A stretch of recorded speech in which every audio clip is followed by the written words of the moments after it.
A educação, apesar de ser uma política social, que eu acho que ela é a fundante para crianças e adolescentes, eu ainda acredito que as perspectivas de que o Estado ele é essencial, né, em países como o nosso. Não tem outro órgão que, para mim, possa não assumir essas condições, né?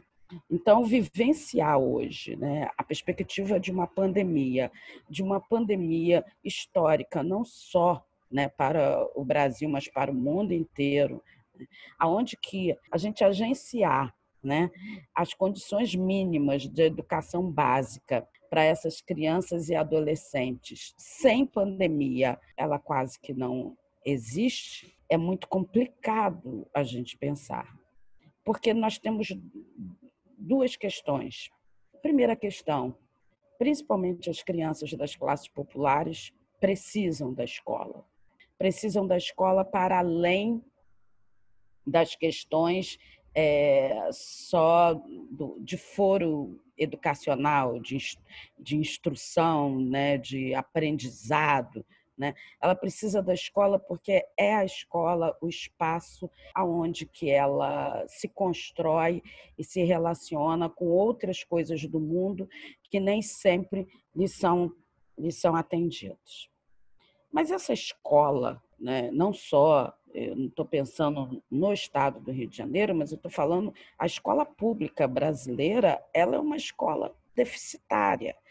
Ela caminhou muito nos últimos 50 anos, caminhou, modificou, se tornou uma escola de massa, mas ela não atende às necessidades básicas muitas das vezes, né? Fora as questões que, como a professora Alba Zaluá e a professora Maria Cristina Leal falam, as condições extramuros, né, da escola, que afetam essas escolas em áreas populares. No Rio de Janeiro, em 2018, várias escolas ficaram mais tempo fechadas por conta de tiroteios, por causa de invasões, por causa de batidas policiais, do que funcionando. Então, a gente já tem um problema sério que é esse, né? Que é institucionalizado. Eu estava lendo um dossiê que a Fiocruz fez sobre a questão da escola. A maior parte das escolas privadas, nem todas, porque nem todas, tem uma certa condição de voltar hoje com umas escolas híbridas, né?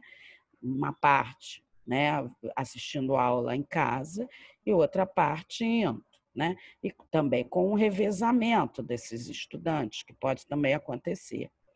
Porém, a nossa escola pública, que não tem condições, muitas das vezes, mínimas para que essas crianças e adolescentes estudem com água, com banheiros com pias funcionando, salas de aulas, às vezes, entupidas, né? Nós temos salas de aulas de 40, 45 estudantes, aonde que o espaço, né, métrico poderia ser, no máximo, para 15, 20 estudantes.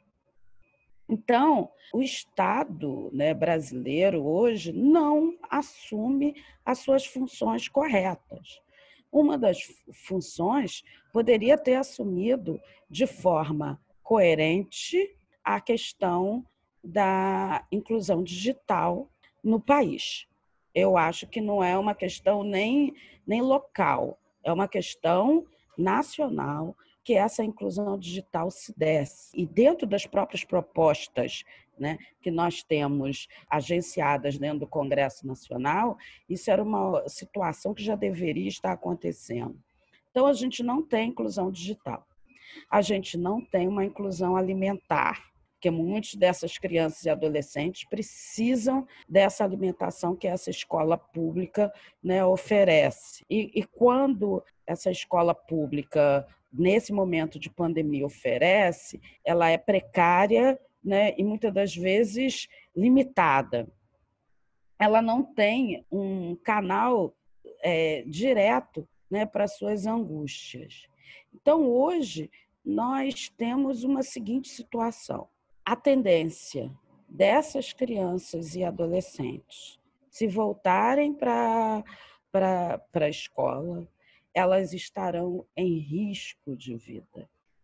Não só elas, mas também os seus familiares, porque já existem inúmeras pesquisas científicas dizendo que crianças e adolescentes são os maiores vetores do Covid-19. Nós estamos numa encruzilhada e não é uma encruzilhada positiva, aonde que todos os caminhos levem para alguma coisa boa. Nós estamos numa encruzilhada muito complicada. Se a gente deixa as crianças em casa por esse Estado que não assumiu essas crianças e adolescentes, como o Estatuto da Criança e do Adolescente promulga no seu artigo 1º, nós vamos levá-las para escolas onde que elas também estarão em risco e colocando, para além disso, o risco também para os seus familiares e para aqueles com quem elas escolam. O principal problema da questão hoje no Brasil, e que não é uma questão só da pandemia, é uma questão real, né, da Constituição, da formulação de como que a educação brasileira se organiza, é que o Estado não está assumindo suas funções que estão declaradas na Constituição brasileira, principalmente no artigo 3 e no artigo 6º.